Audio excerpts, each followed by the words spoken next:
Yo. Okay, so we're gonna be looking at the next poem by Morgan, and uh okay, so this poem by Morgan is called Glasgow Sonnet, and it's kind of a it's kind of a unique poem because usually uh a sonnet usually a sonnet is used for you could say topics or whatever that are sort of highbrow or like usually you write sonnets about romance, about uh death, war, that kind of thing. So what Morgan's doing here in this poem, okay, is he's writing a sonnet about Glasgow, and he's writing a sonnet about like the more kind of day-to-day Glasgow, yeah. The simple Glasgow. The Glasgow of the everyday man, yeah, something like that. Okay, so first let me just quickly explain to you what is a sonnet, and then we can look at this poem specifically. Okay, so very basically, okay, a sonnet is just a way of writing a poem. Okay. In terms of the specifics of it, a sonnet is a 14-line poem, and there's different kinds of sonnet. Okay, the two most famous kinds of sonnet are the Italian sonnet, and then there's the Shakespearean sonnet. It's not really that important to know, for you right now, like what are the types or whatever, details and all that. But all you need to know basically is that it's a form of writing a poem. Okay, and the way that it's put together, very simply, is in its rhyme scheme. Okay, and the way the lines are organized. Okay, so just simply, if you look, there's a certain rhyme scheme here: A B B A B B A C D C D E. What did I say? I don't know, C or D. I forgot which one this is. In any case, what this means is this sonnet, okay, is an Italian sonnet, also known as a Petrarchan sonnet. All right.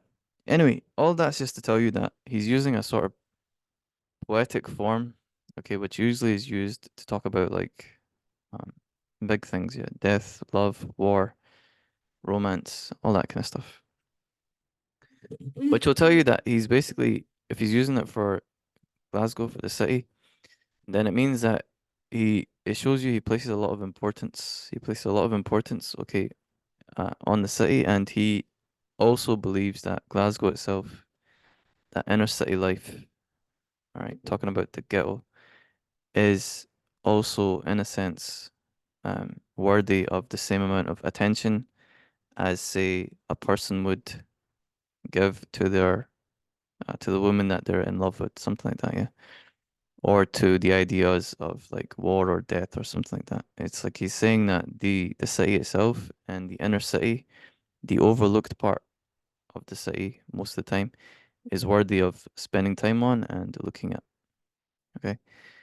Okay, so now for the poem itself, he begins with a mean wind, also one, mean, two, three, four, five, six, seven, eight, nine, 10.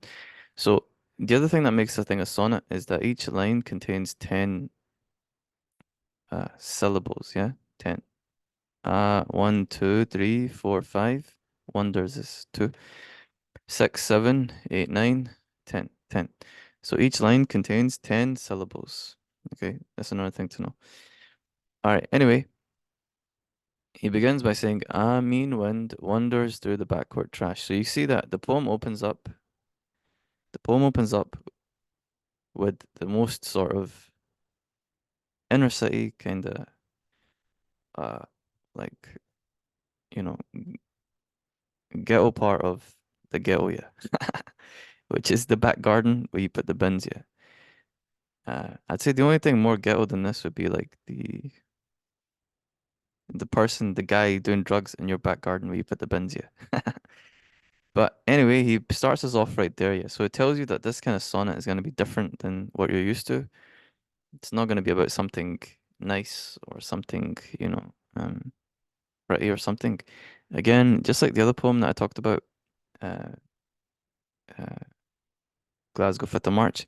He's putting a spotlight on something which people would usually ignore. Okay. Okay, so he begins, mean wind wanders through the backcourt trash. Now he begins by saying, mean wind. So or a is general, which would tell you that this place he's talking about, the wind itself isn't even special yet. The wind itself is sort of like random. It's sort of like general everywhere. So what he's saying is that even the wind, the weather, the non-human things itself, though they are mean, okay, mean here, they are mean, okay, and also that they are sort of moving or flowing without intent. In other words, they're annoying the people who live here and they are bringing a sort of harm to the people who live here, making their life harder without any real kind of intent. Again, kind of describing the existence of people that, like the poor, yeah, basically people that get ignored who live in these places that, the rich or whatever, or other people wouldn't want to live in.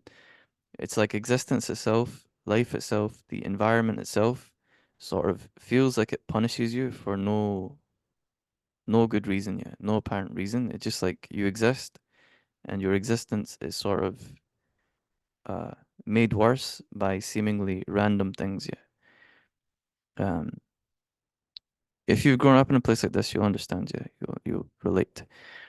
It's not as if it's just your life which is tough or bad due to your own actions or due to things that you do or people around you do, but it's like the environment itself sort of adds to it. It's like there's a pressure that comes along with just walking around or existing. Yeah, it's like it adds to your misery. So a mean wind wanders through the backcourt trash. So the wind itself again is adding to the misery of the people who live here. And you can see backcourt trash. Yeah, there's rubbish in the back gardens. So uh, obviously it's not been emptied. It's not been looked after. And we see this further, okay, and what comes next. Hackles on the puddles rise. So there's puddles on the uh, backcourt, just means like back garden, although it's not really a garden, it's a place where you put your bins and stuff. Yeah, it's like so the way the streets are set up, you have a tenement, which is where you have apartments, but not apartments like fancy apartments, but more like tenements. I just Google tenement. You have tenements. Maybe I can show you. Hold on, let me show you. So this is what he's talking about.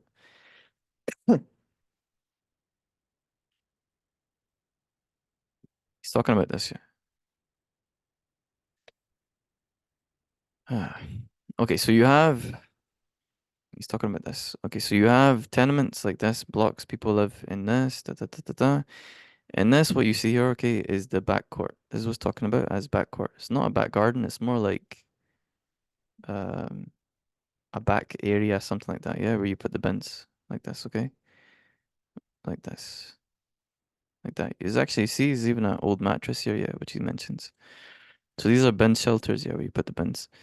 Anyway, if you're from Glasgow, you'll understand. But the point is, okay, this is like where the poor live, yeah. That's what he's talking about. In any case, hackles on puddles rise. So you see that the ground outside is sort of uneven, broken in a way that puddles can form on it. The drainage is not good, okay, and so puddles are forming in the rain, which obviously means that there's all types of bacteria and all that kind of stuff. It's not very clean. Old mattresses puff briefly and says subside. Excuse me. So the mattresses haven't been collected. Again, the idea being that the area itself is neglected, yeah, neglected. The idea also that it's in the back court means behind the building. So the other side of what I showed you would be the street, okay, in front of the building. This is happening behind the building. You can kind of see that as like a metaphor for the people themselves, in that they've kind of been pushed to the edges of the city, or they get pushed behind uh, or away from what the, where you say like more well-off people or something, or people, what people would like to ignore you. They get pushed away, yeah. They get pushed behind other things, and so they get ignored. Okay, they get ignored. That's the idea.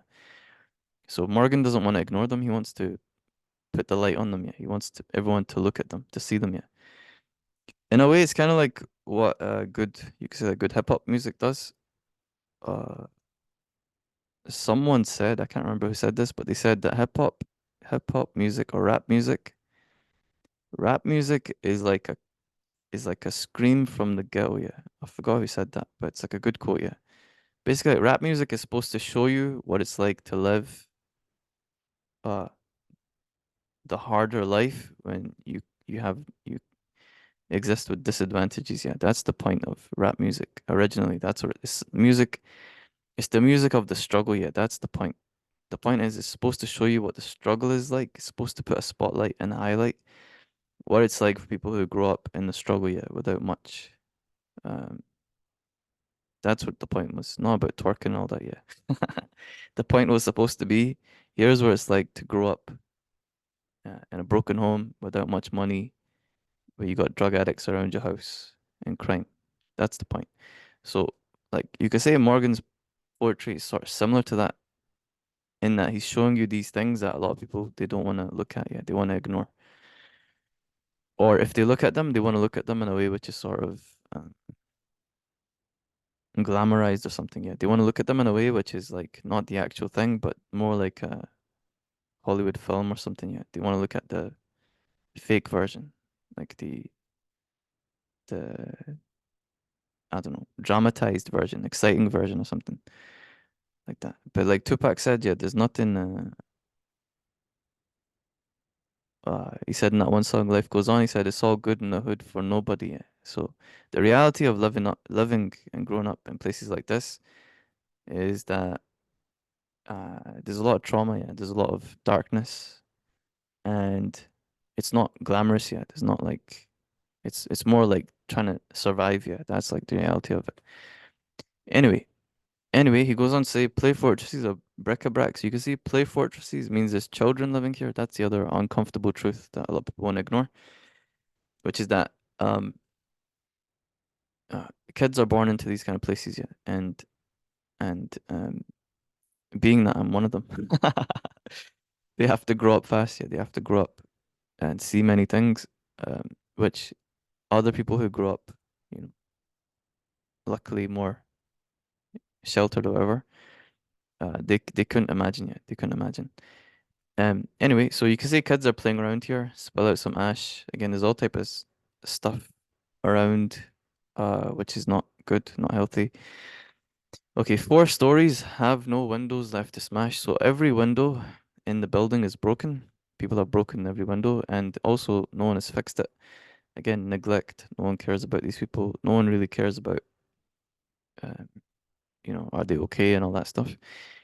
But in the fifth, a chipped sill, meaning windowsill, buttresses stands tall or is still there or sticks out. Mother and daughter, the last mistresses, so there's a family living here, of that black block, condemned to stand. So basically, one of the buildings has gone black. We can assume from people trying to light it on fire or something like that, or it's talking about, again, the sort of darkness of the place, the crime there, the evil of the place, all the bad things that are going on. And it's a block, it's not a house, it's a block. Again, sort of impersonal means that no one, perhaps no one owns it, no individual owns it, but it's like a block. And also, block is the term that's used for prison. You call something a cell block. Yeah. So, in a sense, again, kind of connecting to the idea of the pipeline that exists from um, places that are poor to prisons. Prisons, yeah, there's like a sort of pipeline. Anyway, so which would also connect to this. Condemned means um, doomed, fated. Something's gonna happen and you can't do anything about it. That's condemned. Usually used for things like capital punishment. Yeah, like a condemned man is a man who's gonna die. Yeah, something like that. To stand and not crash. Okay, so basically the building is sort of it's a sort of ironic way of talking. The building here, okay, he's using kind of like he's using sort of like an inversion of how you'd normally use this word condemned. Yeah, normally you'd use condemned to sort of talk about something being destroyed. Yeah, like a man being condemned is a man who's gonna die or he's gonna be put in prison forever. Yeah, his life is destroyed, literally or metaphorically. Yeah. His life is destroyed.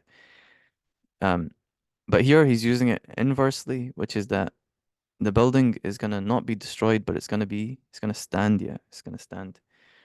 And he uses the word condemned for that because, in a sense, the building staying up means that people are gonna continue to suffer.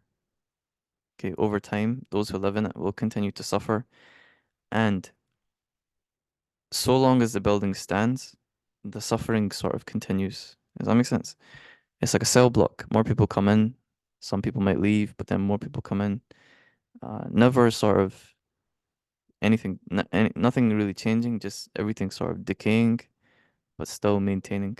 Um, and what that could be a good reference to is, um, well, two things. One is that certain communities, okay, especially like places like Glasgow, thankfully things have gotten slightly better, yeah, since the time of his writing. Things have gotten better since he was writing this, but certain communities, um, certain communities are deeply entrenched with like poverty and growing up uh, with uh, growing up condemned to see things which like you know children that are raised in a sort of healthy good way will never see it, or people that are raised in a normal good way would never see.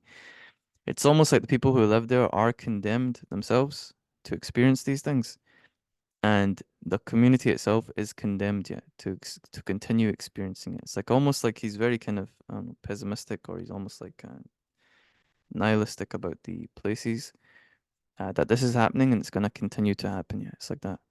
The other thing would be that this kind of ties to um, uh, the kind of idea that some of the like uh, policymakers and people who are in charge had back in the day, which was that they should tear down these communities. They should tear down the buildings and stuff, and then like move the people elsewhere to sort of better places to live, which is exactly what happened back in Glasgow back in the, I don't know, the 60s or something like the 70s. I'm not exactly sure. People were moved, so their houses were torn down, communities and that were torn down, and then they were moved to the other places. Okay, so moved, for example, from places like the Gorbals in the city centre to places like Easterhouse or places like Drumchapel, stuff like that, which is more in the outskirts of the city. Unfortunately, what happened was because they moved people and split the communities up. So they split up the families from each other, neighbors, they split them up from each other when they moved them. And also they moved them to places where there was nothing going on. Okay, there's nothing really to do. So what ended up happening was you took the crime from like one location and then you kind of um like a hydra, yeah. You cut the head of the crime, or you destroyed the sort of poverty. You tried to destroy the poverty in one location, but then you just kind of spread it and made it more intense because you put people separated from each other to a place they didn't know and in a location where there's nothing to do yet, basically. But anyway, that's another sort of topic. Okay, anyway, so he goes on to say, okay, around them the cracks deepen, the rats crawl. Excuse me. So around the people, and you'll notice as well, no names are mentioned here. No names are mentioned. I don't think he mentions names in any of his poems, um, which is a way of saying that this is an experience of many people, many different people, and will continue to be an experience of many people, which is why there's no names yet. It's not about someone specific. It's about a sort of experience, yeah, that a type of person goes through. Like a poor person, yeah, poor person, basically. Someone who's experiencing poverty and that this is what their life is like. That's what he's saying. The cracks deepen. Okay, so things just continue to get worse. And It's like the ground itself around them is sort of breaking. That's how it feels, yeah, when you kind of grow up in poverty. It's like things fall apart even just sort of by themselves, yeah, like I was talking about before. The rats crawl, so you will see rats and things, especially back in the day when he was writing in Glasgow, there was rats crawling about, um, especially in those kind of houses that I showed you. The kettle whimpers, so even the kettle, which you make tea with, which is sort of a comforting drink, even the kettle itself is sort of makes a noise which is related to, you know, like begging for mercy or something like that. Yeah, even the kettle itself is sort of traumatized. On a crazy hob, again, same kind of idea, stressed out and all that. Yeah. Okay, roses of mold. Roses of mold. Again, this is sort of a sort like what would you call this? It's sort of like an oxymoron. Yeah, that's another good word for you. Something is described. Two things are put together which are opposites and don't normally fit. So what he's saying is that for the poor, for the person who grows up in this kind of place, you don't see roses, but you see mold, yeah. And so your roses, the things that you see, the beauty for you is mold, yeah, something filthy and nasty and harmful. Okay. From ceiling to wall, so there's mold all over the houses. You can see he's describing a very kind of, depressing state of affairs, yeah, you can see. And he's doing it in sonnet form, yeah. Um, which shows you he places a lot of care and importance on this. The other thing about the sonnet form is that you need to remember when he wrote this, every line has a certain requirement to make it fit the sonnet form, yeah. So every line had to be written very carefully. It's difficult to do, yeah, to make this, to write a sonnet, because every line needs 10 syllables, which ends on a certain rhyme and follows a certain rhyme scheme. Um, so to do that is difficult. Okay. So he's put a lot of time and attention into this to show you that he's basically saying that this is something that people should look at, care about, and try to help if they can. Okay. Um, the man lies late since he has lost his job.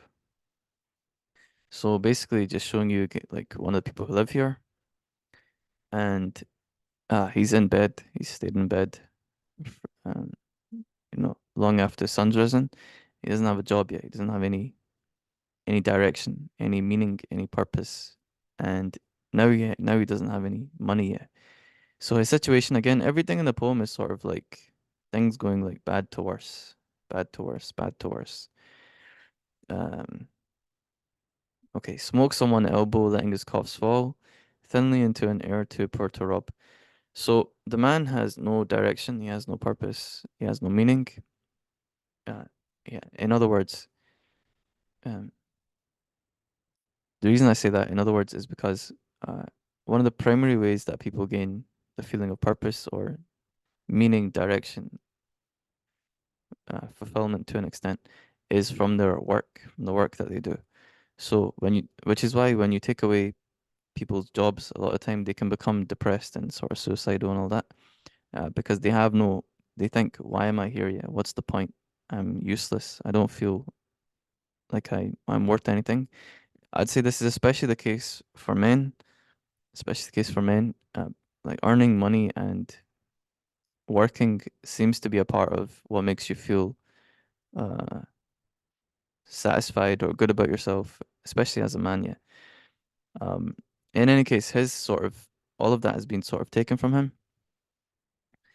It says he lost his job also, so it sort of indicates that uh, it was taken from him, uh, and not that he sort of gave it up. Yeah, it wasn't his choice. In other words, in any case, he smokes someone elbow, so now he's actively engaged in destroying himself. He's engaged in self-destruction from his smoking, which kind of confirms what I said, that he feels now kind of a bit hopeless. Letting his coughs fall, excuse me, thinly into an air too poor to rob. So again, even the air around him uh, lacks any sense of wealth, hope, opportunity. Um, yes. Okay. So again, the poem basically captures a side of Glasgow or a part of Glasgow which usually gets ignored. Excuse me, and it captures it in a sort of in-depth way, and it makes you focus on the life of people who uh, they grow up, you could say, in sort of poverty, um, and struggle to survive. Yeah, that's the idea. So, um, yes, that's the idea. All right.